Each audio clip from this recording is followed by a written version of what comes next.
The Fallout series is a great example if you wish to play any RPG with futuristic skills in a post-apocalyptic world, but like most stuff, there is such a thing as immoral things going around, and such, these are a great example of vaults. Here are the most darkest vaults in all Fallout.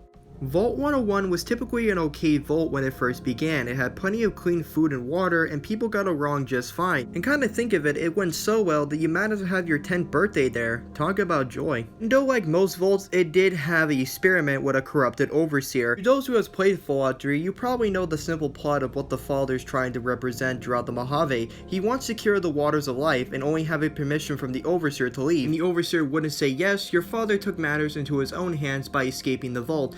During of this concept, all hell broke loose on each side. Vault residence was gunned down by Vault security, and as you go back from the Broken Steel DLC, it got even worse. Urban decay was going around on each feature of the vault. People wanted to leave, but rather people wanted to stay on each side, and no matter what you had the concept going around to, this would never happen if it hasn't been for the Overseer. What you decide to do with Vault 101 is basically up to you, as you decide to destroy it or either save it.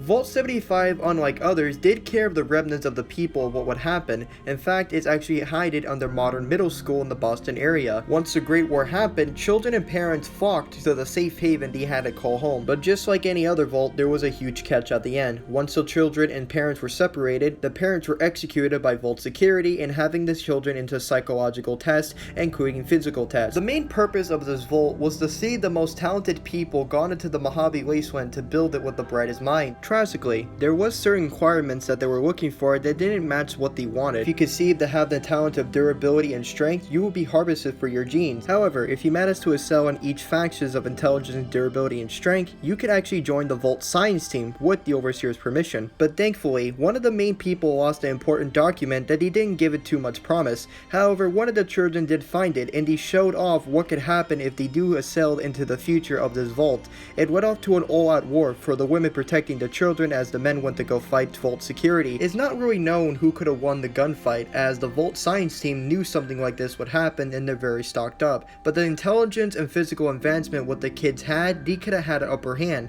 However, it was never explained who left the vault and how did it get abandoned.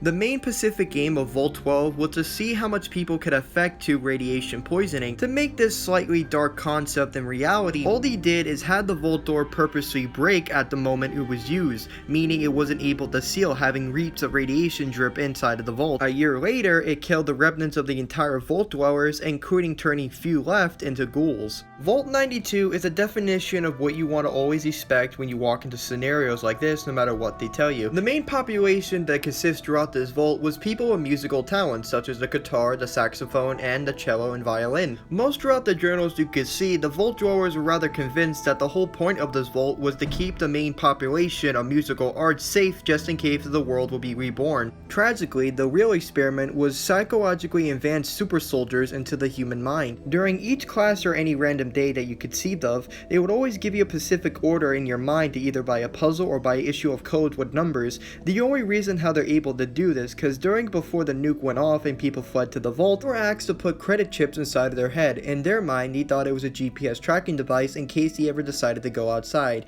That was the main issue what made them go insane. How the experiments and voices in their head made them go insane, stressful, and including it led to a certain death of many vault dwellers, scientists, and vault security. Disaster today. One of our test subjects, V920717, has murdered 3 other residents in a fit of unbridled rage, the likes of which I've never seen.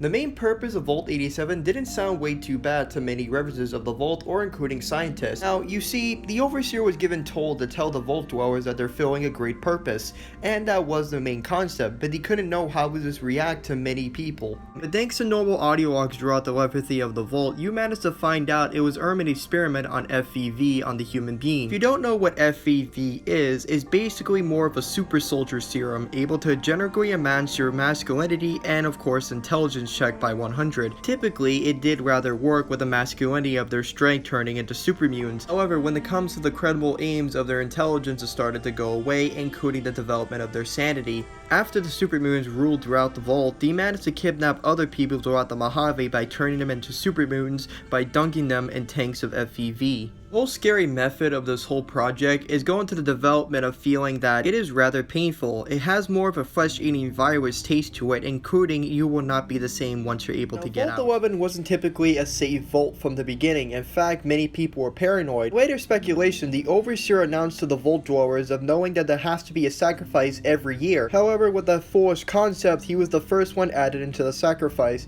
and so many outbreaks were going around and everyone debated that who's ever Overseer will be chance for sacrifice. With the consideration of what the Vault Dwellers agreed on, it came to more of a debatable subject, but despite the many outcomes and choices they had to make, it led nothing else to blackmail, murder, and it finally led to a civil war killing half the remnants of the Vault Dwellers. As it turns out, Vault-Tec had the experiment of self-preservation. All you had to do is say no for sacrifice and everybody would have been spared and nothing bad would happen. Congratulations, citizens of Vault 11. You have made the decision not to sacrifice one of your own. You can walk with your head held high, knowing that your commitment to human life is a shining example to us all. And I think that's going to be the end of the video. Please guys, like, comment, and subscribe, and a huge shout out to these people right here who left a few comments onto my videos. Keep in mind, if you want a shout out, all you have to do is go into specific games of how this video changed and felt to you. And guys, keep in mind, you cannot put more than 1 or 2 words. If you do, I'm not going to put it in because that'll just be too cheap. I'm Surefire Bloom, and I'll talk to you guys all later. Peace.